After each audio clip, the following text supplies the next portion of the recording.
Oh, this is Zoom? I just hit the button. I didn't know it was Zoom. I gotta get out of here.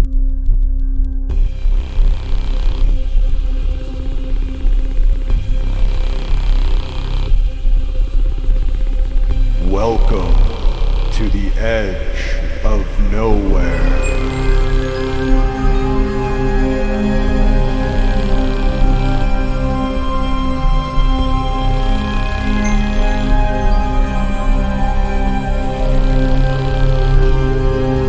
They're playing games at the edges of what we know.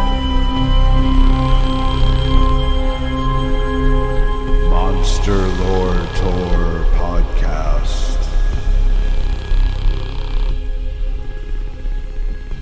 All right. Hello, everybody, and welcome to this 80th episode and first ever remote recording of the Monster Lore Tour Paranormal Deep Dives from the Edge of Nowhere podcast. I'm your host, Jeremy Carr, here along with my co-host and the Palpatine to my Vader, Mr. Matt Ozero, Nice. aka the Moz. How we doing today, Moz? No complaint. But that means at the end of this podcast, you throw me down a shaft. Ooh. You know, I Yeah. didn't Yes. think about that, but we're gonna have to do it. It's canon. It has to happen. Yeah. So I you're gonna have to apologize throw for me that. down a shaft. That's all right. The world will thank you at some point. So nice. Yeah. We are on Zoom for the first time ever recording. We always like to be in person, but this is a quick interview episode. I just did the interview on Zoom and wanted to hurry up and get Moz to hear it. So today we are actually bringing you an interview with Carissa Cano. Carissa is a licensed psychotherapist, a lifelong intuitive, a recent paranormal investigator, and one of three hosts of the Three Cups and a Dash podcast. Also, she's a fellow paranerdalist, a title I have personally just bestowed upon her, and I hope she likes it. But I had a great conversation with Carissa about the different worlds she walks in. Looking forward to sharing it. But before we jump in real quick here, Moz, do you have any questions or comments before we hear it? I feel like she's going to talk about Galveston, Texas. I'm getting something. He's making predictions, everybody. Yes. Let's see what I am. happens. Yeah. Let's see what. And with that, here is my interview with Carissa Cano from Three Cups and a Dash of Spirituality podcast.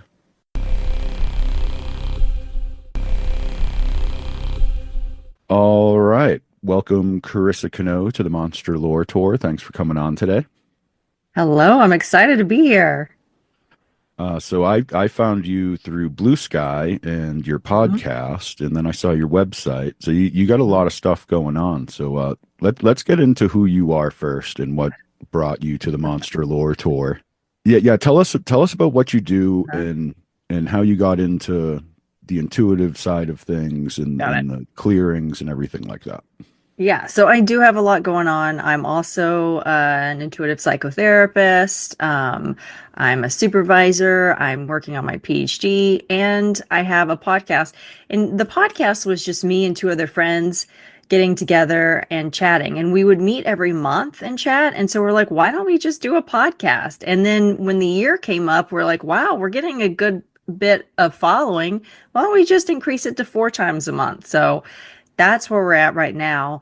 The intuitive, paranormal, psychic stuff, a lot of stuff happened when I was young. I shut it all down in my 30s and, well, 30s. And then my late 30s, my spirit guides woke me up, basically saying, no, time to get back to work. And that's and it was wild how they woke me up. Wild. And I couldn't at that time, because I was a therapist, I couldn't say, oh, I'm crazy, or this is crazy. It's like, okay, I am a grounded, in reality person, emotionally balanced. Yes, I've got my stuff. We all do. But there's no denying what's happening right in front of my face. So what did they do? What did they specifically So, for example, did they message you somehow? Or? They would move things. So when I was young, young in college, there has been several times when I'd walk into a bookstore or library and the book would fall out, something that I needed to read. Because that's how you get my attention, was to give me a book. And so I'm sitting down, waiting for my next client to come in, and two to three books fall off the shelf. And at that point, I'm like, all right, I get it. Hello. Or I'm in my grandmother's bathroom, and all of a sudden, her bra is just like a cat just swiped it off the counter, and it's like, okay, hello. Or I was in Big Bend at one of the top of the mountains, and we got caught in a lightning storm, which is very frightening. And I went and dove into a cave, and I started crying. I wasn't crying, but I was shaking. And I said, listen, spirit guides, if you get me out of this, I'll believe. So that afternoon, I was sitting in the bathroom and I said, okay, I told you I believe. And then the shampoo popped right off and it into the Wow. bathroom. Or there's just a lot, and there the list goes on to where, That and other things too. But Yeah, that's interesting. 'Cause very poltergeisty type activity, and they do say that, poltergeist activity is tied to kind of pent up psychic energies. A okay, lot of yeah. times, like uh, um, pubescent girls are often blamed for poltergeists because they have all that hormonal energy Oh and my they got all the goodness. Yeah. pent up angst and rage that Yes. might happen at that stage in life. You know what Yeah. I mean? We just did an episode recently on quote unquote the most haunted house in the world, and the Ooh, where's Bridgeport that? poltergeist. It's in Bridgeport, Connecticut. It's one of the Bridgeport, best. Connecticut. Yeah, it's one of the most witnessed and documented poltergeist activity happenings that has ever happened. Like See, just the and how many people saw it and how well documented it was is really what y- made it stand out. yeah, and we'll get into that in the podcast, because we'll talk about places that I've gone for paranormal investigation. But there is certain areas that I am not going to go to. And I'm a curious person, very, very curious. So, but it's always like something comes up to where I'm not supposed to go. And Hmm. because I don't know, and we'll talk more about that later. But yeah. Yeah, let's finish your background first, and then we'll get into the implications of an intuitive in a haunted place. And then, Uh, so you yeah. have your practice as a Mhm. psychotherapist. Yep. You renounced your paranormalism, got into the Yes. psychotherapy, but then your spirit guides pulled you back into the fold, as it were. Yes. Yes. That's so you're here forcibly. I really am. I have a Really am. similar. I was kind of getting into that side of things myself. Was actually I was reading auras and reading tarot when Mm, I was like late teens, early 20s. yeah. But I found it exhausting, especially the aura reading. I could actually do it. Hmm. And I was Hmm. getting pretty good at it, but it was so exhausting. Yeah. And then I did a couple things where like it wasn't good what I was getting off people, and I didn't want to tell them. And like Hmm. and like between those two elements of like just how drained it would make me, Yep. and then like having to be bearer of bad news in a situation like that is not a fun thing. So I kind of renounced it myself. Yeah. But I never had that full on intuitive spiritual guide kind of connection. So I don't think I'm in danger of being pulled back in. But at the same time, I now have a paranormal podcast where I investigate this Right. stuff pretty much full Yeah. time. So your foot is in it. I guess if you're in there, you can't get away fully. Yeah. But at Yeah. Yeah. some point, Yeah. it's going to pull you back in somehow, right? Right. Right.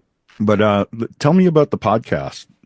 How did you get together with it's Stacy and Michelle, right? Yeah, so we all met through spiritual trainings we all took, and we just clicked, and we would say, "Hey, let's meet up and chat." And then we just started chatting, and we our conversations were so great that Michelle, because she already had another podcast, she's like, "Why don't we just record them?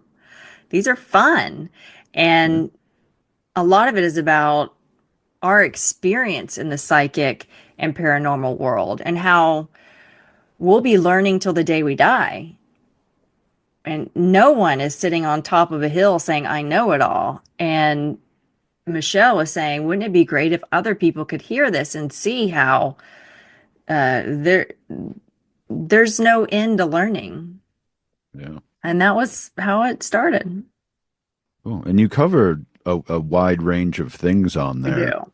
I did some research coming into it. Uh-huh. You talk about haunted places. You talk Hmm. about just Spirituality, psychic. intuition in a general Yes. sense and Yep. things like that. You do guided meditations on Yep. some episodes, right? Guided Uh, meditations to a I, I lot. I was Yep. I was listening while driving, and you hit one of those, and you very specifically say, if you're driving, maybe listen to this one later. I'm like, I'll be fine. And then you start going into the meditation. It's like a minute and a half in. I'm like, oh man, I should probably change this. Because This is gonna knock me out while I'm it's driving. hypnotic. Yeah, it's Yeah, hypnotic. Yeah. but um, who like because there's three of you, the Yes. three cups. Yes. Um, who would you do you have like different specialties between you, or are you all kind of like doing the same thing together, or do you like certain situations? This is a Stacy thing, this is a Michelle thing, this is Carissa thing. Stacy's more of clearing stuff. Michelle's more of the empath and tarot reading. And I don't really. This is I used to do, and I just haven't. I'm because I'm back in school, but I would do connect. It called it Connections with Carissa, and it is how you connect with your loved ones who have passed. So you can actually see them and feel them in a meditative state. Because while yes, now that I'm studying astrology, there are people who are just naturally, I hate the word gifted, but they're just naturally more prone to be able to see and experience the other side. However, as long as you have a consciousness, you have intuition and you can connect with loved ones who have passed over. You can see them, you can feel them, you can communicate with them. And so I would just hold space so they can see him, and they would kind of guide me, tell him to turn to the right or tell him to do this, and then all of a sudden they're there. So Wow. So because would go you ahead. consider yourself a medium? Yeah. Oh, for sure. Is that Oh an yeah. appropriate way to Yes, phrase but it? I'm not going to be the mediator. I'm not going to be the one sitting here in the middle and saying, well, she's saying this. And because I didn't like it, because some people didn't like what they were given. And I'm like, I'm not in the middle anymore. That's where I stopped. And I was like, you know what? You talk to him. Yeah, there you go. That's a wise approach. That is a wise approach. So you actually bring out other people's abilities at the mediumship Yes. and whatnot. You actually teach them to Yes. do it themselves. That's always a better way to go. It's really just like holding space for them and them seeing how they can do it. It's like I had a supervisee, counseling supervisee, and she was talking about countertransference with one of her clients and how her client was getting all these messages from her mother who had passed away, or one of her family members, but her mother had passed away so many years she hasn't gotten anything. And I didn't do this directly. I just said, well, let's do some body somatic stuff because the body is connected to the unconscious, was connected to intuition. So let's do some body stuff and see where it goes. And that led her into her space where her mother came in. And then her mother visited her in her dreams the next 3 nights. And the next time I saw her, she said, thank you so much for doing that. And I said, I didn't set that up for it to happen. That was just meant for you and your mom. So it's not like sometimes I go into it consciously saying, I'm going to open this up for you. Really, it's Right. also the agreement between their loved one who has passed and them, you know? So I'm not like some magical key. Well, yeah, you're a mediator. You're a it's a I always everything to me always comes back to vibration. Mm, And I feel like you're a tuning fork that hmm. can help other people hit that same vibration where they can now do the things, I love experience that. those things you experience. You know what I I mean? love that. I Yeah, truly believe everything in our perceivable existence is based on vibration. I love And that. I think, like you said, that the sensitives or the intuitives or what, the whatever you want to call it, I think they're just vibrating on the right frequency to be able to interact with these things that most people don't, because most people Mhm. aren't on that frequency. Yes. Like to me, that makes it so simple Yeah. that, you know, the It whole Occam's is. razor thing, the simplest answer is most likely the right one. Yeah. To me, that's the simplest answer is you just It get your is. vibration on the right frequency and then you can perceive these things. And But that, I love is that. that something that comes up in your podcasts and your discussions at all? No, but well, we've talked about energy, but I definitely want to talk about this, what you said too, and we'll quote you in the next podcast because I love how you used you're like a tuning fork so other people can when they come in your presence that they're aligning with your energy. And Right. I like how that sounds because a lot of people put spiritual leaders on a pedestal and oh, they know this and I had this magical experience because of them and it's just energy. Yeah. Yeah, that's you having that experience. Like Yes. they might have assisted you in getting there, but that's you having your experience. Yes. Yeah. And they they can experience that for you. They can help you get there. Mm-hmm.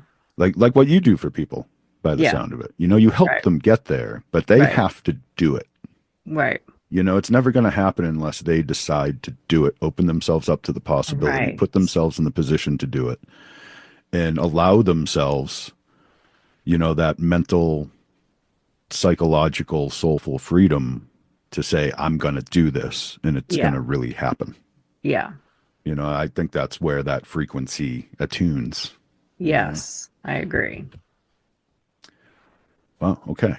Uh, let's get into some more personal stuff here. Okay. You took a trip to Sedona that you talked Yes. about in Yes. your podcast, which is how I know that. Yes. And it definitely piqued my interest a little bit. Mm-hmm. You had an experience Mm-hmm. while hiking, Yes. where you, well, I don't know, dude, maybe I should just let you tell it, but Yeah, I'll do it quickly. I have ADHD, so I'm always let's oh, get I'm right straight to there the with you. point. So, I was hiking. I went there by myself for a shamanism workshop, and I got there a couple of days early so I can have alone time. And I don't know where I was hiking, but all of a sudden, I saw an older version of me. I'm assuming she's on her deathbed. She's very old. She's in bed, but she's happy. And she said, without moving her lips, she said, "Thank you for taking these taking all these adventures." And my left brain kicks in, and I'm like, maybe it's her, maybe who knows, whatever. But okay. And then I go to, excuse me, the shamanism workshop, and that place has supposedly lots of vortexes on that land. And in between sessions, I was walking by myself, and she came back, and she said, "You're a baby." And that, because I was 40, about to turn 45, and I was kind of in a midlife crisis. Like, what do I want to do the next half? What am I doing with my life? I may only have 15 years left to have this energy. Like, what? And I choked up. Tears started coming out because she was saying, "You got your whole life." Like she's old. She's like, "You're a baby." And I could feel it. Like Wow. I could feel her. I could really feel that wise woman and how much experience. And I truly did feel like a baby in comparison to her.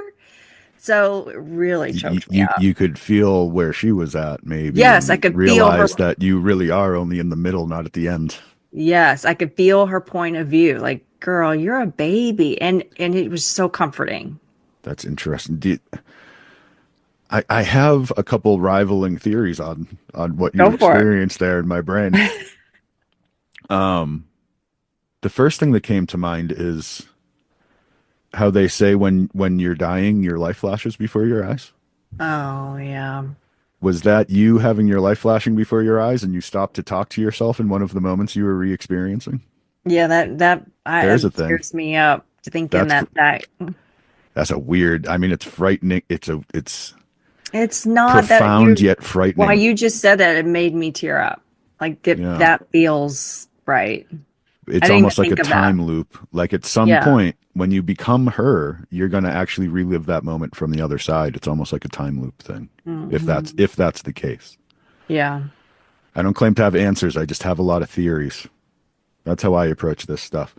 Oh, that's sweet though. Or there's just the straight like timeline slip. Could be, You yeah. you were in Sedona. I was going to actually ask you. You answered my question already. If you knew where in Sedona you were when that happened, because if you were near one of the more powerful vortex locations, Hmm. that could have a lot to do with you having an experience like that. Yeah, I mean, I know I'm working on my PhD, but I have ADHD and I'm like, I'll do whatever I'm gonna do. Yeah. And so it could be, I don't know where I was at. And the second one, it's on a land. I'm sure you know where it is, living close by. It's a place where they have all kinds of workshops and seminars, and I don't know. Really Yeah, pretty. it's like south of Sedona, I think, Yeah, it's right? out. Yes, The, it's yeah. not in. It's about 30, 45 minutes away, but I think it's still technically in Okay. Sedona. I'm not for sure. But yeah, it takes a while to get there. It's like out dirt road in the desert Yes. kind of thing. Yeah. Yes. I think I've actually dropped some people off at that place from Flagstaff Yes. Airport. Being the Yep. taxi driver around here, you Yeah. kind of know where everything is eventually. Yeah. Yeah. So if you're and you were hiking near the shaman center there, I was in, yeah, they have a little body of water. They have a willow tree. So it was something right around there, getting okay. going to the body of the water. So yeah. I'll have to look more into that place and see if it's connected to any vortexy sort of Hmm. site. That's what they We say on their website, but who knows, right? I don't okay. know. That's interesting because yeah, it's we did a uh episode 67, like a dozen episodes or so ago. We did one on the Sedona vortexes in Bradshaw Ranch. Oh, Bradshaw Ranch, just outside of Sedona, is basically like Arizona's version of Skinwalker Ranch. But interesting. there's a lot of, in the paranormal realm, there's a Hmm. lot of connecting the vortex sites to interdimensional portals. Hmm. It's a very interesting episode, actually. I think it's one of my better ones. It's getting a lot of attention because it's got Sedona vortexes in the title, which Yeah. is a good attention getter, but Oh, it's yeah. it's a Especially, very interesting story. It really is, and it kind of cool. but my partner Maz from this podcast and I Uh-huh. were together when we both had the only real kind of what we call our only vortex experience Hmm. like 10 years ago, and then we end up starting this podcast together. So That's cool. yeah, you get weird things coming out of Sedona. It's pretty cool. Oh, yeah. But that's very interesting to meet your future self like that. It's very final scene of 2001 kind of feel to it. When the guy sees himself in his deathbed. Yes. Another thing you talked about on your podcast, Uh-huh. this is one I'm actually really interested in getting into with you, is much more towards the monster lore tour side. Is you took a trip to the Sally House, right? In We Kansas. did. You want to tell me about your experiences there? You guys So, did a lot of covering it on your podcast. If you could give yeah. me like kind of your personal, shorthand version of it, and then if people are interested, they can jump over and So, listen to it all.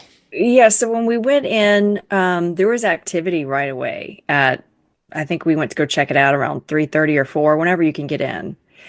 And it just felt gunky. That's the word I'll use, is gunky. And, a toy went off by itself, and we're Gunky like, puts a very distinct image in the brain. Yeah, that's a yeah. good word. So, we left, came back, started doing things. And I had a man walk up to me, relatively young. He walked up to me and he was just like, hey, because walked into the house going, who's ever there? Come on out, like with a tough attitude. And I don't normally do that. But this Oh, guy, so it had you like a little bit off to begin with, like your energy was being affected right off the bat. well, Is it that was what? really interesting because he came up to me and he's like, we're the same. Hey, we're the same. Anyway, I was telling the ladies, I said, this is what he's wearing and da da da da. And Michelle's really connected to serial killer stuff. And she found the boots because he kept showing me his boots Well, then the boot showed up. And anyway, he ended up killing this family, and he was actually supposedly psychic, and he ran to Vegas and then mailed his boots to him. What? And he was also connected to Capone. What's that writer's name? Capone. You know, Truman Capote. yes, Capote. Sorry, Yeah, and yeah, yeah. and it was a lot. It was interesting. I'm So like, this, I'm not like you. so the guy, I'm not even that well phrased on the Sally House story. So this guy murdered the family there, and the It's murderer haunts not the in the house. no, it this place, this is what I learned. You know, because they write on the Sally House, no clearing. Well, this place is a vortex. They had spirits from all around this. It's not Oh, like it's like go on in and clear it because you're gonna have another experience when the next people come in because it literally just it's like a bright light for them to all come to. so this isn't your typical haunted house. This isn't just like No, traumatized spirits that something bad no. happened there. This is a It full-on portal to it's the like other an side. advertising portal. It's like an advertisement billboard for anyone who's stuck and wants to come on over. Hey, we got a Wow. house for you. Oh, that makes me want to go check this place out. So we just held space for it. And yeah, we didn't do any kind of clearing. We just Okay. held space and said, you know, if you want to go, you could talk to your spirit guides and help them with shaking up their consciousness. And that's it. But even if a psychic medium went in there to clear, psh, please. So you had that specific guy come up to you, Hmm. very very specific Yes. spirit. Did you have any other did you have any other like very direct interactions with specific spirits, or did you just kind of feel the maelstrom of energy kind of thing? I could feel a bunch, but they were kind of in the corners hiding, so I couldn't get anything specific. Michelle, she connects with a lot of children who have passed on and are stuck. And a little boy crawled into her lap. Oh, So she had to take a moment because I remember now I was holding him, like chatting with him and being like him, you know, shooting the shit. yeah. And while I was doing that, a little boy crawled into Michelle's lap. So I was like, let me Oh, keep him busy in this room and let's see what happens if anyone else comes out. So that did she happen. she should go to the Stanley Hotel on Estes Park. There's a whole bunch of kid ghosts there. So that is on our list. Yes, that Oh, is on our list. I love Estes Park. I've actually been there a few times. Uh, I got a sister in Colorado, so I have an excuse to go once in a while. But I've never actually been in the Stanley Hotel, but I've seen it sitting up on the hill, and like, wow, Hmm. I can really see where the Shining came from, even just looking at Oh, it from the outside. Like it has yeah, that look to it, you know? that is definitely on our Yeah. list. One of the coolest drives ever.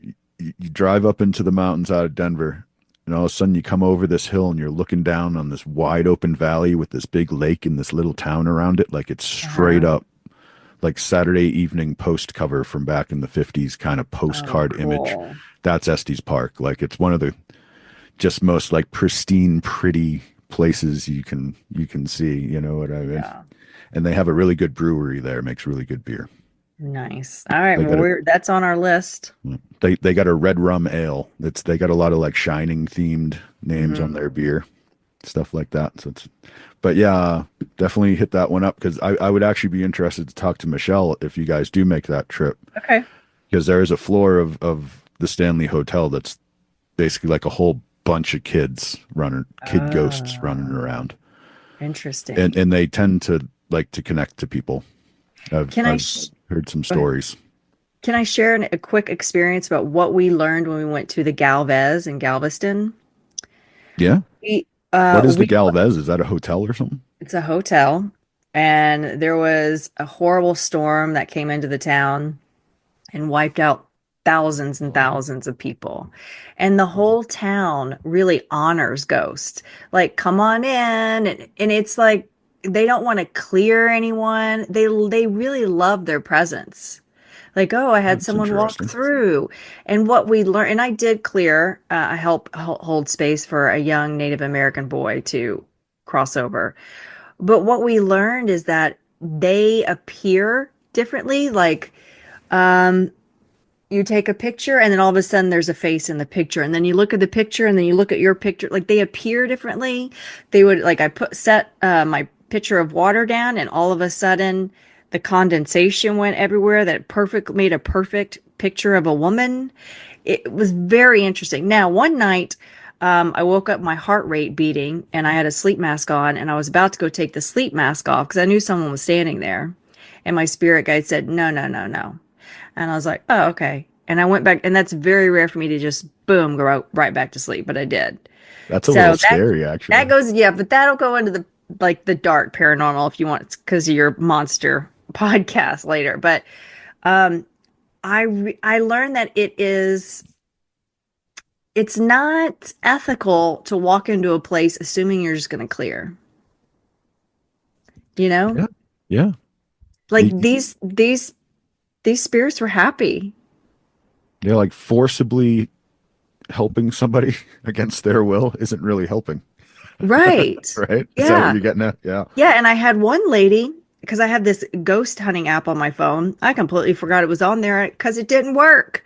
And all of a sudden it lit up and it says you have a presence in your room. And I was like, oh, this is silly. And I went in and she was telling me everything about her.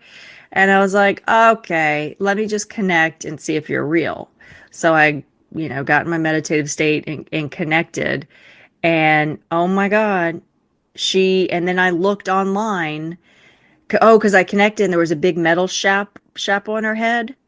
And I connected, went online. I said, let me look you up online. Oh, it was everything.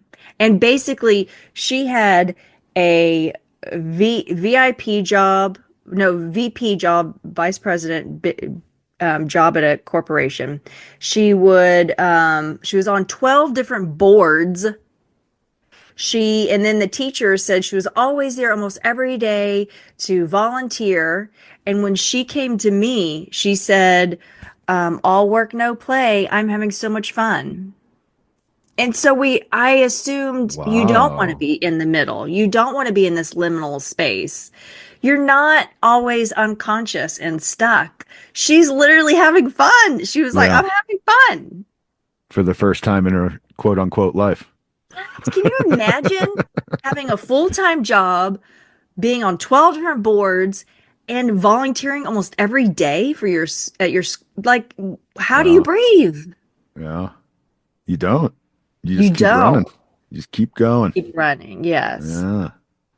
I renounced that sort of living a long time ago, which is Yep. why I now host some podcasts. Yes. But yeah, you gotta live life while you're here, man. I truly believe we move on to something else from here, but it's not this. You get one shot at this. Yes. And Yes. and like to waste it is just a shame. I know. And a lot of people get stuck in that trap where it's their success is measured by all the wrong parameters. As far happiness doesn't even equate into their measure of success. To me, that's not a rational equation. It's not. No. But yeah, let's start getting into some of the darker side stuff though, like you were just hinting at. Because you had this when you were young. You were kind of like born into the intuitive thing, it sounds Hmm. like. Hmm. But then you renounced it for kind of your young adulthood for a while Hmm. and then came back into it. So, Hmm. like, what's that? What am I trying to ask here? What was that progression like when you got back into it? Was it very begrudging? Were you glad to get back? And how much have you embraced it? How much was it only once you did started the podcast that you started doing these investigations, or did you start going Yes. out and really getting into these places on your own? Or The investigation started when we did our podcast. When I started seeing a psychic, and I would um, tell myself, well, she's psychic because, there are so many things in this world that our mind can't connect or accept, and Who knows, right? I made sense of it. But that's when things started opening up for me. And it's like, okay, you're opening up, and it was kind of shoved in my face. But I wasn't well, I was a little nervous. I was a little scared at first. But now I'm at a point where I'm trusting it.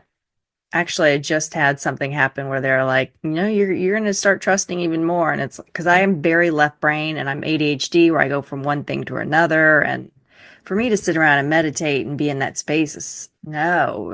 Oh my God. If you're ADHD, you get it. You get what I'm saying. Yeah. So now I'm at a point where it's like my spirit guides are just holding me back onto some of the dark stuff. And why is that? I don't know. I have theories, So but they're actually keeping you from the dark side a little bit. and I have Okay. theories, but I We don't love know. theories. What's your theory on that? Well, Are they protecting you from yourself or from the darkness? That's always the real question there, right? it's like Michelle went to what house did she go to like 6 months ago? I forgot. Some murder house, axe murder house, and Oh, did it start with a V? yes, not Velisco, but That is something. something like that. Yeah, something like that. But I have that on my list. there was all of a sudden all this bad stuff that happened around her while she was there and when she got back. And while, that sounds nuts to say, oh, just because you went to this house, all this stuff, but we don't know. I don't know. My left brain says, no way. Just because you went to that house, that doesn't mean bad stuff's going to happen around you. That's silly. Yeah. But I don't know. It's it very often hard in life to know the difference between causation and correlation. Is it just happening at the same time or is it happening because that happened? Right. I have no Yeah. idea. So why are they holding me back? I don't know. Maybe they're waiting till I get into a place to be able to, Till you're more strong enough. wiser, strong enough, wiser. Or maybe you don't need to deal with the darkness. Maybe you're there just to help people into the light and the darkness is something they're going to shield you from because you don't need to have to deal with that. I don't know. I think I need to mature more. I do. I know I'm 46, but I I know how do. that is. I really think, Well, because there's, you got away from it for so long that mhm. you started over Yeah, and not only did you lose, to just kind of put it into a phraseology, you lost 10 years or whatever of training right, and on top of that forgot all the stuff you were working on before that, so it really right, like starting over. So yeah, maybe you just right. need more training. It's like, it's a very Jedi sort of concept, but I think there's a lot of power in the dark stuff, and I don't not like I would get consumed in it, or I think because I'm so curious all the time, I want to just pull back the curtain on everything, and I no. don't think that would be wise until you're ready. Yeah, yeah, That makes no, yeah, sense. I totally, yeah, that's as far as this madness that we delve into goes, that's a very logical philosophy to have. Okay, there you go. uh we coined a phrase here on Monster Lore Tour. We now call ourselves paranerdalists Real nerdalist. I like it. because that's kind of our approach. We're very nerdy with our research. We read a lot of books. Yeah, Maz and I are like we don't go out and do investigations much. Things have happened to me without me looking for it. I don't go looking absolutely. for it. Right. We're the ones that, we're the wizards that stay in the library and read all the the big thick old tomes by Yes. candlelight in the darkest Yes. reaches of the library kind of thing. But you find some really cool source material that way, let me tell you, and Oh, you, for you can sure. find things that people have forgotten about. You know what I mean? I just love traveling, but traveling is expensive. So Yeah. I build up my miles and then we head out. Well, that's one of the things I like about Flagstaff. It's about the most haunted town I've ever found. Really? This More than whole this whole Jerome? place is haunted. Well, Jerome per capita, Jerome's tiny. That's true. So like for its square mileage, Jerome might be the more haunted place, I but see. Flagstaff is like the Hotel Monte Vista in Flagstaff. Uh-huh. Everyone I know who has worked there for any length of time has some kind of ghost story that freaked them out full on. I don't know what the hell's going on. They have a pamphlet now, and it's funny, when I first moved to Flagstaff 15 years ago, I'd go into the Hotel Monte Vista and, we'd be sitting at the bar and start talking about how haunted the place was. And literally Mhm. the bartender would come over and say, "Shut up. Don't talk about that in here." Because they didn't want people to know. It scared the tourists Oh. away. Really? Gosh, when I went, ev- This is 15 years ago. oh, Then now. all these ghost hunter stories coming around, and the whole, coast to coast thing took off, and the paranormal podcast thing started going. And all of a sudden ghosts were cool. Now, if you go to the Hotel Monte Vista, they have a pamphlet at the front desk telling you all the specifically haunted rooms and the different ghosts to look for and things Yeah, like but when that. I go stay in the most haunted room, it's the most expensive room. Yeah, exactly. 15 years ago, that would have been the cheap room, and you would have Yeah. wondered why, and they wouldn't have told you. And then Oh, at 3 in the morning, darn when you're checking out, they'd be like, "Yeah, sorry, that happens a lot." Now it's like, "Yeah, stay in the haunted room." Well, if you go to Austin, definitely stay at the Driscoll because that felt like a train station. Ooh. A Of train just station. spirits moving through. It's another one Oh of those yeah, it's portal like in and sites. out, in and out. And then a man woke me up in the middle of the night trying to talk and my theory is he's been in the in-between for a long time. Yeah. And I was like, mm-mm, leave me alone. I'm sleeping. So yeah, but that hotel, go stay in the most haunted room. Mm. You're gonna be woken up. Wow. You're gonna be Wow. woken up. More than likely. I mean, if you go in there with an open mind, more than likely. If you go in there closed off, you might have a really good sleep. Right. Well, let's get down to the brass tacks here. What's like the creepiest, like, actually put some fear, and have you had like a real fearful sort of experience with these spirits in your time doing this stuff? Or randomly them coming Thank to you you or for, you going to oh, I them? just figured it out. You just asked the question that brought me some insight. Nice. Because a part of me is going, I'm not, can I cuss? Oh yeah. Okay. Part of me's like, I don't fucking care. I'm not fucking scared. And it goes ding, ding, ding, ding, ding. That's why you're not ready. Because Oh. no, I'm like, I do feel like um they don't have power over me.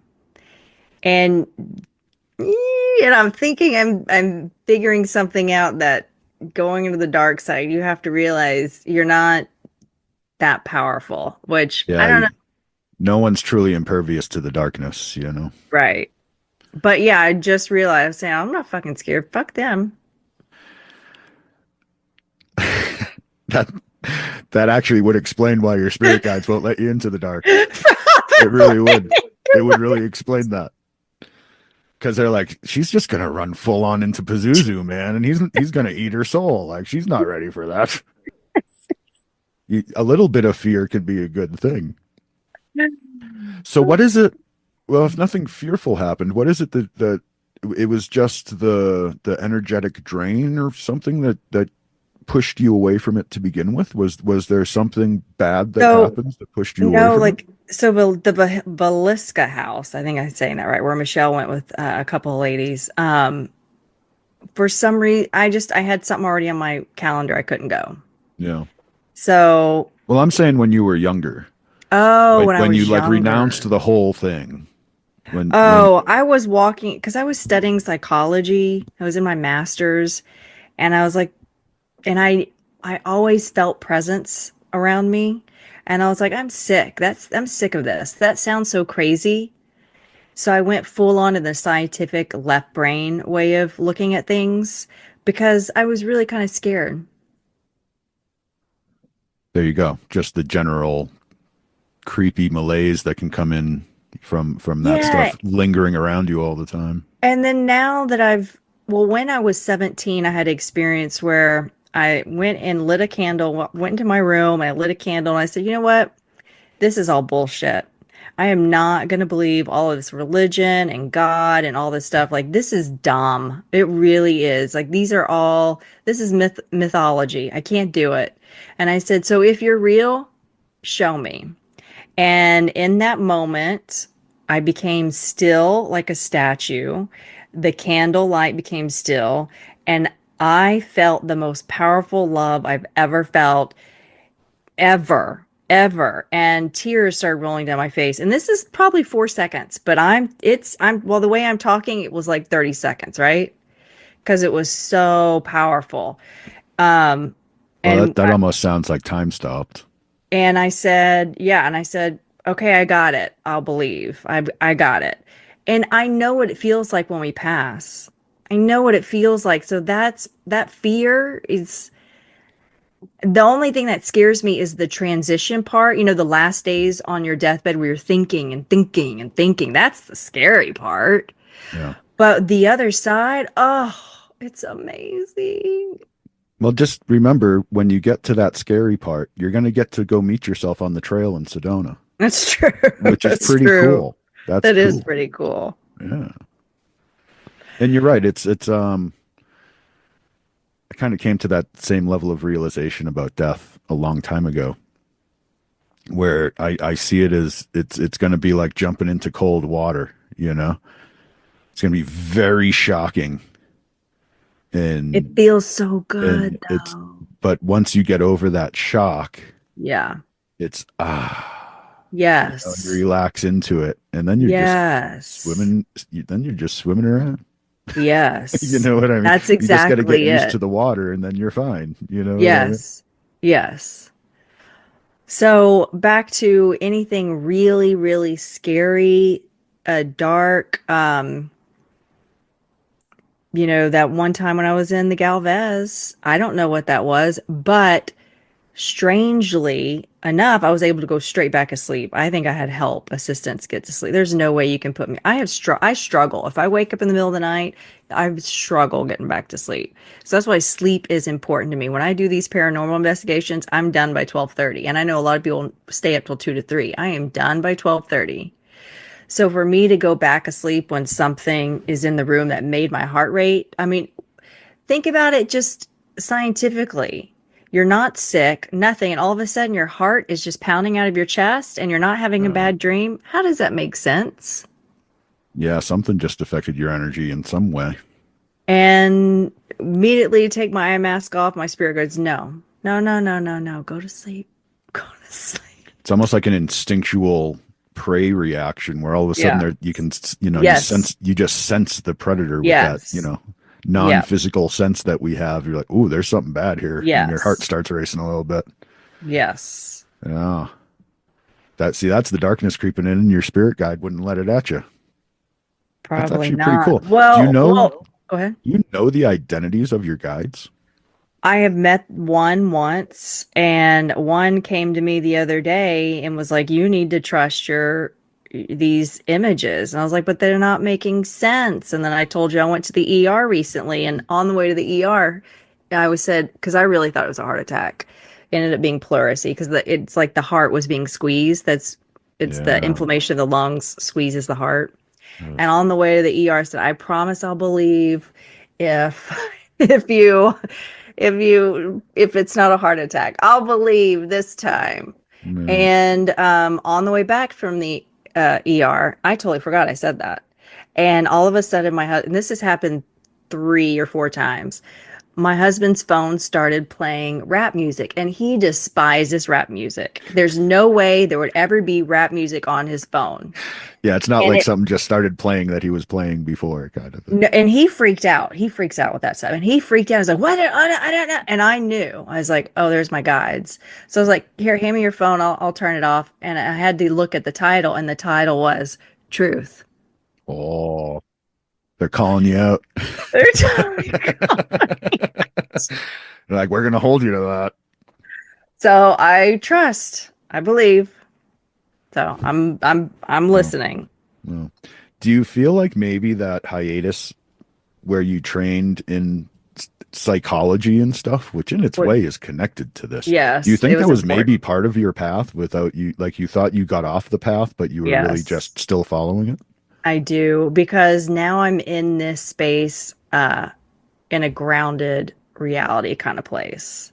So I like to look at it through a psychological lens, see psychology through a spiritual lens. I mean, my goal is to integrate and bridge the psychology and spiritual world. Are you into So Jung, I Carl like Jung? Jung, Jung is good, but he did appropriate, he did steal a lot from the East, but he does have a lot of good stuff. Yeah, No, he was just so into he was. the more parapsychology side of things, you know. Yes. Yeah. That's interesting. So, and well, my brain just looped kind of back to the beginning with your Hmm. the poltergeisty kind of events following you around, Hmm. and now connecting with the whole parapsychology world. Are you familiar with the Alma Fielding story? No. Is that We something I didn't. should read? Yeah, actually, I did an Elm of. episode on it. Alma Fielding, Alma. She she was experiencing poltergeist type activity in her home. Nandor Fodor, I don't know if you've ever heard of him. He worked with Sigmund Freud for a while, but this is the Mhm. case that made him big. Simon Pegg just played him in a movie recently. Really? But I was Nandor Fodor and the Talking Mongoose. Oh. But Alma Fielding was like a really big case in this because it happened right when the mediumship thing was huge and between the world wars in Europe. Because this Hmm. is all in England that this happened, and her house started experiencing very intense, poltergeisty seeming activities. And Nandor Fodor was running, the paranormal center. I forget, what the psychic research center or whatever it was in the Hmm. area. And he started investigating and turned into this whole thing where like he brought her to the center and things kept happening there. But then she got caught like sneaking stuff. She was a little bit of a trickster in her own right. And in the end, there was stuff that you could totally say she was just pulling tricks. There's other stuff that like, how the hell could she have done that? What did she do? What was Little one of the hiding things? trinkets on herself, and they would suddenly appear Oh, in the yeah. room. And Yeah. she may have stolen some jewelry from a Woolworths at one point that, Hmm. the spirits just made it appear on her neck later, kind of. But like, but there was stuff in her house that's like she was downstairs and this giant armoire thing like flies across the room. Like, how does she fake that?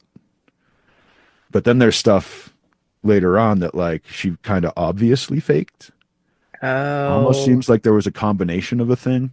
okay. And like she had Yeah, this whole once you get a, psychological thing going on. Once she started getting the attention, she wanted more and she couldn't that's what I rely was on the saying. poltergeist to actually do stuff Yep. consistently enough and in the right time and place Yep. for her to keep getting the attention. And it turned into this whole thing where in the end you're like, was she just a trickster? Was there really a poltergeist? Was it some of both? It's hard to determine. Like it's very hard to determine. But from that, Nandor Fodor developed the whole concept of, pent up psychic energy, Hmm. usually from some kind of trauma, which Alma had Hmm. plenty of in her life, can cause these things, these seemingly poltergeisty, paranormally. The Hmm. books coming off the shelves might have been you talking to yourself in a Hmm. way. You know what I mean? But he actually ended up developing this whole parapsychology field that became a real thing in the psychology world. Sigmund Freud hired him, and like he was Sigmund Freud's right hand man for a number of years. Oh, I'm gonna have to look into that. Yeah, it for someone like that. That I think you would find very interesting. I believe it was episode 26. I want to say 26 of Monster Lore Tour is when we covered it. Trying to remember the book. It was Alma Fielding, Got it Kate right. Kate Summerscale, I believe the author's name was Kate The hunt. Summerscale. The Haunting of Alma Fielding by Kate Summerscale. Yeah. Yeah, Kate Summerscale. That's a very good book if you want. That was my main source Oh, for the episode. fun. Okay, fun. That'll be a fun book to read. But yeah, with your whole story, like I think you will connect with Alma Fielding on some level. I really do. And like And you'll is this house, is it open for paranormal investigation? I'm not sure what the state of that place is now. It was a long time ago. It was, the 1940s because World War II started like right toward the end of Oh, Alma's saga. yeah. So it's been a long time. I think some bombs fell in the area during World War II. I'm Oh, not sure if the house is even really still intact. got it. Yeah. Um, the the one in Bridgeport, Connecticut I was talking about earlier, called the most haunted house in the world. I'm pretty sure that place is still there. And did y'all go in The and house do? on Lindley Street. No, Mm. we just hide. We just hide in Arizona and read books. At some point, actually, I do at some point want to get into the investigative side and actually like take some trips, do some actual like videos and stuff because we have a YouTube channel now. For Okay. for the first 70 episodes, we were just on the audio platforms. I remastered our early episodes to get rid of the audio problems that Hmm. podcasts have when they first start, and Yes. started a YouTube channel. So there's 2 episodes a week coming out on YouTube, so it'll like kind of catch up as we go. But now Uh-huh. that we have a YouTube channel, it does make me want to go out and do more video stuff and actual investigative stuff that we can put on there as well. Yeah, a lot of this stuff is so fake and people want to see something. Yeah, And a lot of times you're not going to catch a whole lot. And no, I posted on Blue Sky a pinned it where we were doing a paranormal investigation and the rope moves. We didn't even see the rope move until we watched the video the next day.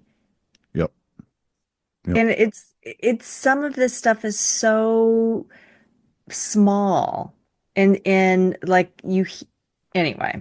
So the stuff yeah. where they're Well, it's walking in and the doors are slamming and the window is breaking and then all yeah, the cabinets are opening, that's rare.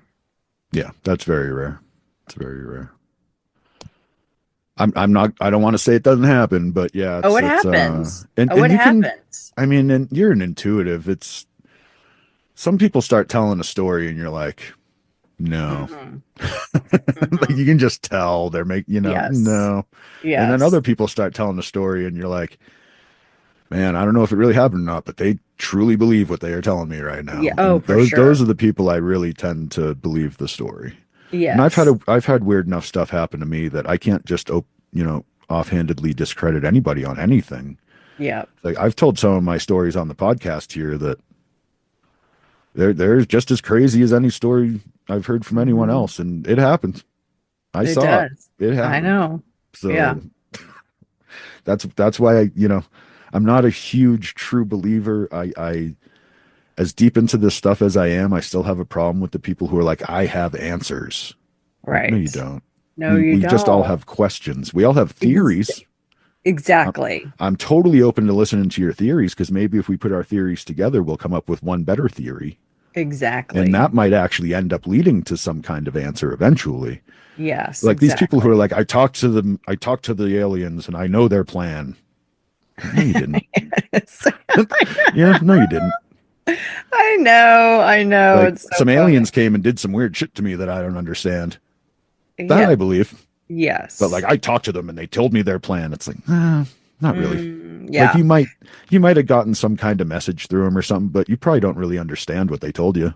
When You you know what are I mean? when you are stepping into polarization where someone is polar, like this is right and that is wrong, and it's black or white. It's Yeah. no, I'm not going to participate in this polarization because everything is gray and there's always a question within an answer. Well said. Well said. So, I don't know. I'm kind of running out of notes here. Is there okay. anything you'd like to throw in? Actually, let's do this. What? If people are interested in seeking your help, both, in psychology, the parapsychology, the intuitive Mm. stuff, clearings with your Uh-huh. fellow podcast hosts and whatnot? Is are you open to that? Is there a way for people to contact you about that? Yeah, go to our podcast. It's Three Cups and a Dash of Spirituality.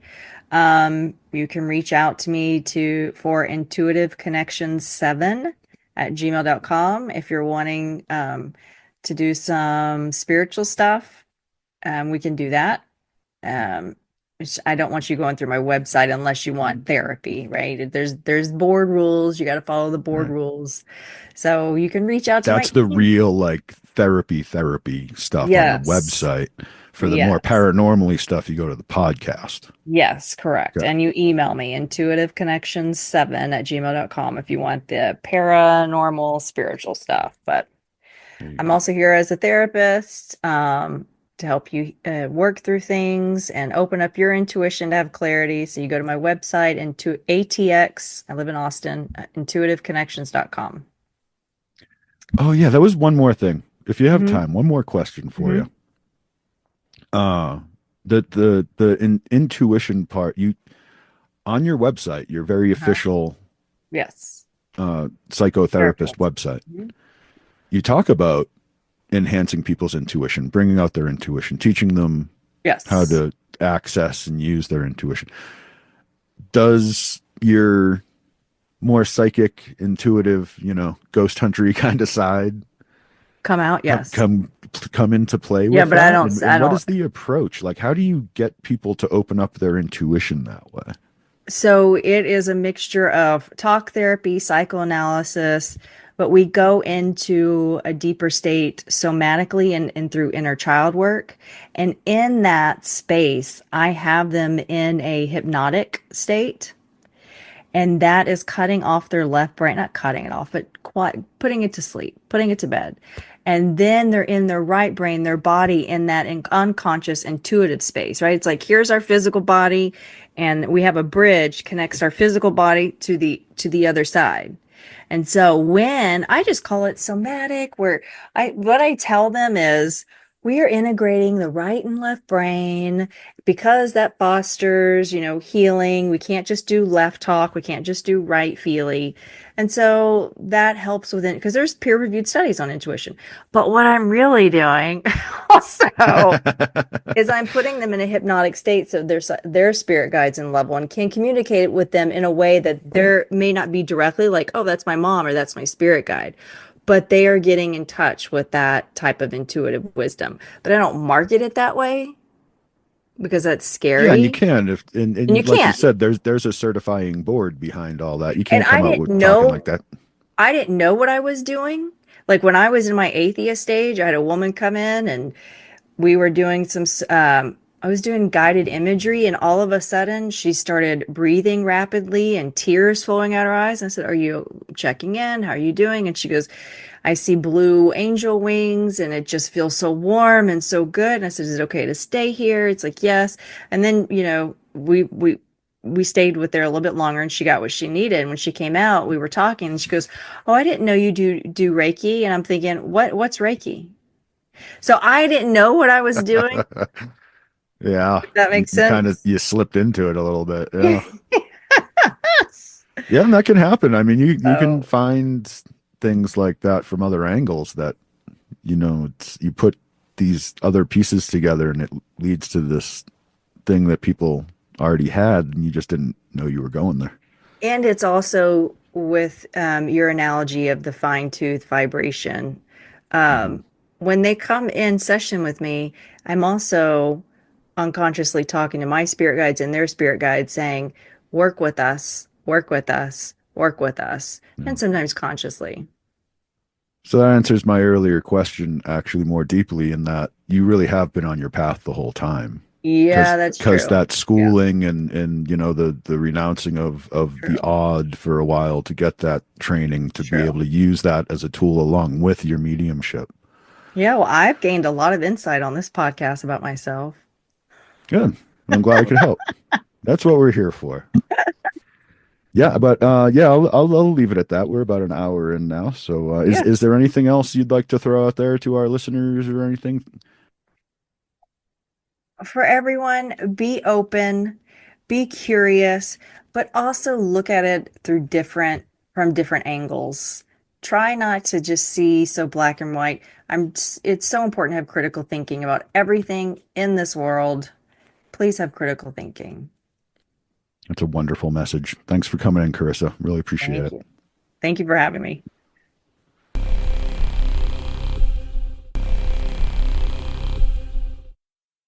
And there you go. What do you think of that conversation, Maz? Well, what was it? 3 Cups? Say it again. The name of the three. The full, I shorthanded a lot. The full name of the podcast is 3 Cups and a Dash of Spirituality. Sounds like they're ready for a Wolfman Puck segment. I think I like that. Yeah. What are you putting those 3 cups? It's because it's the three hosts, and it's really kind of a tarot reference, actually, reference to the card 3 of Cups and the three hosts of the podcast. Right. And I did get the Galveston, Texas thing right, because I was channeling when we were opening, and that's why that happened. Channeling, Moss? Yeah. Or was it cheating because you had heard the interview already? Yeah. Well, maybe it was both. Maybe both. Let's just say both. A little bit of both. Agree to disagree. But what are your main takeaways there? Well, it's funny how, we have professional. This is not the first professionals we've interviewed in the field of behavioral health that end up also having this other side gig. And I felt the same way near the end of, working closely with the behavioral health community, how folks that were therapists and psychologists were also really intrigued and interested in this as well. Like I came across this near the end of my career. It was not beginning. You're not seeing too many psychologists on the side doing tarot. And near the end, I knew people who were like, oh, they have a side gig that you can go do. And it's hard to straddle both of those worlds for folks to be a professional and then a paranormal professional on the side. It's an interesting combo, and it seems to be happening more and more because that's the way it goes. There's something to this, and people are intrigued by it, and smart people and talented, and it doesn't matter if they're educated. They still, this is called life, and they still find a way to make it, meaningful. And I think that meaning piece of it, it's interesting to see so many people straddle both worlds. I'll end it at that. Yeah, that's an interesting correlation. I didn't realize it was a widespread thing through the industry like that. Yeah, I had colleagues that were into this, and at the end of my career, or people referring me, hey, you should go talk to her. I was like, she's a therapist. She also does that. Yeah. And not something I heard back in the day, but something I started to hear more and more. Brings back the point from the interview that, is it a causation or correlation? Yeah. Is it just because the people who are into one tend to be the people who are in the other, or is there really some kind of causation that, if you get into looking into people's brains, you end up looking into the paranormal? People are seekers in the field. They were looking for, so sure, I would imagine there's more just by definition, but at the same time, there's just so many folks that have these experiences. And since we started this, I've been shocked how many friends that we didn't think, oh, you do that? I have a story, that just, oh, okay. And everybody's got a story. It surprises me. It's still. I was also intrigued by the books falling out. And this is the thing that, she gets these little life lessons. And it reminded me of when Jung and Freud had that little psychic moment where, almost the thing that ended their friendship and relationship was when Jung felt this warmth in his diaphragm and these books fall off. And Jung says that wasn't a coincidence. And Freud says, yes, it was. And he goes, no, it's going to happen again. And it did. I don't know what those books were. It would have been really interesting to hear what those books were, because I don't know if they relayed what books it were, because it could have been like, Maurice Sendak, Where the Wild Things Are. Could have been that. Right. But it would have been interesting. We talked a bit there toward the end of the interview about Jung. She's not super into it, but I turned her on to the Alma Fielding story and stuff, so she's going to read that book. But yeah, I think educational conversation all around, and with you bringing up these points, it's leading. Like I feel like we need to now get into some research on the. I mean, we kind of go into that on our podcast already. Really, the psychology and the paranormal overlaps. I almost feel like this makes me want to put a little bit more of a focus on that as we move forward. Yeah, just all these things that happen to people that change their lives, and she's looking for these little meaningful coincidences and these things that occur, almost poltergeisty activity. And I don't know where, I just heard this in the last like 48 hours, and I couldn't tell you where, but the story is, as the story goes, Marion Zimmer Bradley was a science fiction writer, and she was working on like her 40th something sci-fi book. And all of a sudden there's a figure at the end of her bed saying, the Grail legend needs to be done from a female perspective. I know you're working on a sci-fi thing, but if you could just, if you could do this, that'd be cool. And she kind of just, okay. And then put down the book. I don't know if she ever finished it, and started the, Lady of Avalon and the Mists of Avalon and all that, Grail legend from the female perspective. So pretty fascinating. I had no idea that's where those books came from. Yeah, just a one visitation. And she was very, the podcast says very ho-hum about it. All right, okay, sure, gotcha. And oh, that's okay. Major. Yeah. I get messages like, just stop. Maz, just stop. Maz, this is like, do not do what you want to do right now, Maz. Hands and feet in the vehicle. That's the kind of messages I get from the universe. Well, speaking of messages and theories and whatnot, I do want to get your thoughts specifically on the Sedona conversation we had earlier in the interview, where she saw her older self. It's wild. That is just crazy? Wild. Because I had the two theories of, I mean, really the theory that seemed to ring with her was that she was actually meeting herself as she was re-looping her life on her deathbed, the whole life flashing before your eyes thing. She actually like saw herself in the process of that. Yeah. Do you have any thoughts on that theory? Well, the fact that she teared up at that point means you may have been onto something. You struck a chord. You did really well with that. And kudos to you and kudos to her and her older self for visiting. And happened in Vortex. It's nice that we again have our own strange experience. Nothing like that. Just a very tingly, like walking under electric, power lines kind of feeling. But the fact that we both stopped at the same time and then put our hands out because all of our hair was standing up on our bodies, and we both looked at each other like, "What the heck?" And it was sort of right where the vortex was supposed to be, maybe within a few hundred yards of where it's marked on the map. We never had anything like that happen. And we didn't know we'd be doing a podcast 10 years later to talk about it either, which is another strange thing. But no, I think you did really well. I was also interested with the whole Monte Vista piece. We have to do, because we have so many stories, our own episode on that, because we do have an Us Files related to that. And I would be excited. I know we talk about it so much. We do have to put together like a specifically Flagstaff episode, Ghosts of Flagstaff or something, because we keep dropping hints at it, but it never seems to get on our schedule. I think it's because to us it's kind of cliche at this point almost, because we've been living in it for so long. But yeah, we got to put some fresh spin on it for ourselves and bring it to the people who don't know all about it already. Yeah, I have a strange synchronicity story, and I'll tell it more in detail if we ever do an episode. But I was there. It was just a surprise because it's a place that I hung out and drank a lot of coffee and Bloody Marys. But essentially, I was there when Jack Osborne and his Sprinter vans pulled up and kicked everyone out. And I was just angry that I had to leave. And I didn't figure any of that out till later. Someone else had to make that connection for me as to what happened. And I was, she had watched the actual episode and said, "Oh, that's what happened," because we were there and all these Sprinter vans pulled up and we had to leave. And it was just basically Jack Osborne doing Portals to Hell.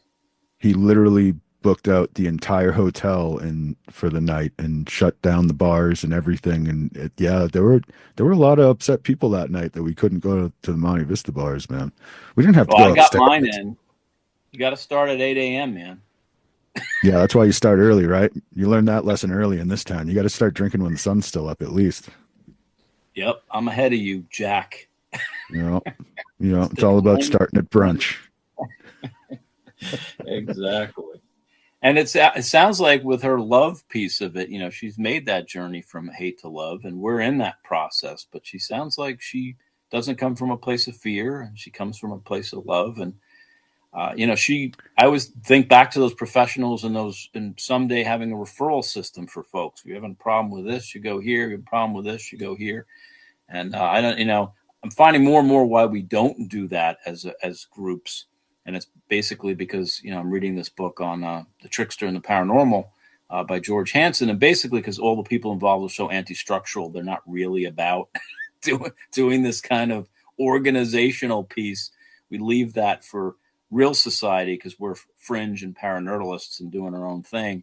We don't really play well with others is kind of the way it goes. But I still think it would be very interesting to create a referral system because so many people have, and we keep hearing it over and over again, how badly behavioral health handles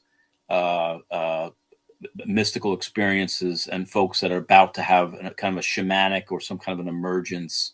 What Mike Cleland even talks about with owls and UFOs, when people are having these mystical experiences, they often end up in psych units and on medication. And it's actually a tragedy because that's not what this is about.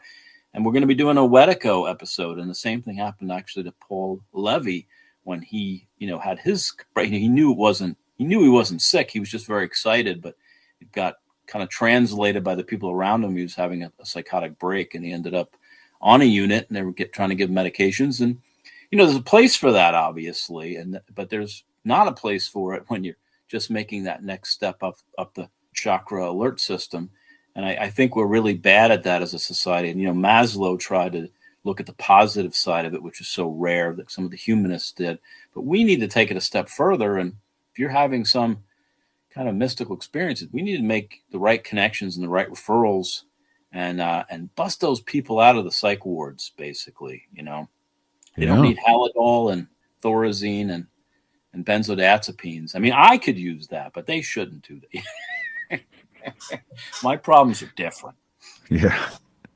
Well, I'm actually I'm returning the favor, as it were. I'm going to be recording as a guest on 3 Cups and a Dash of Spirituality, but I'll keep everyone posted on, as best I can anyway on when that's coming out.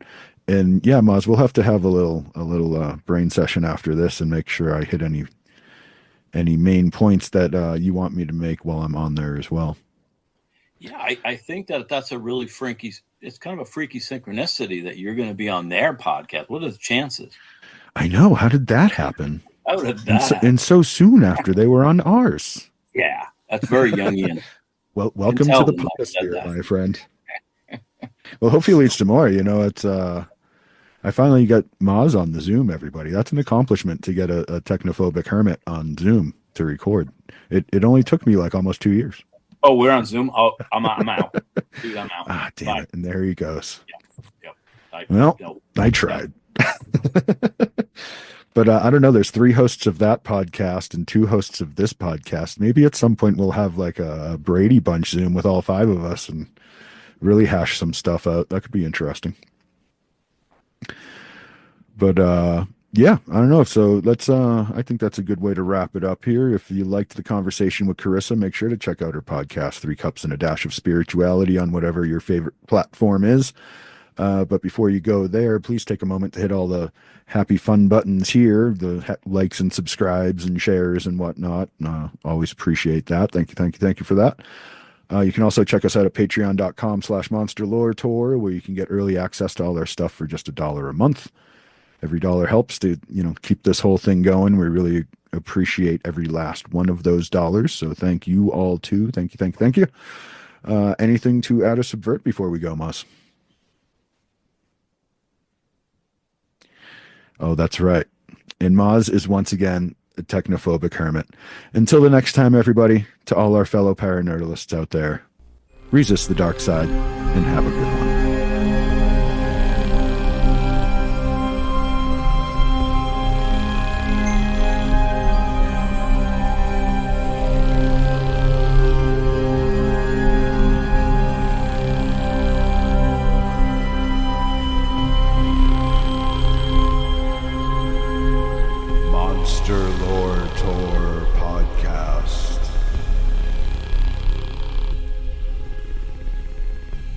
It's because we did that thing where we said what I was about to say, and then I went to say it, and I was like, we just said that.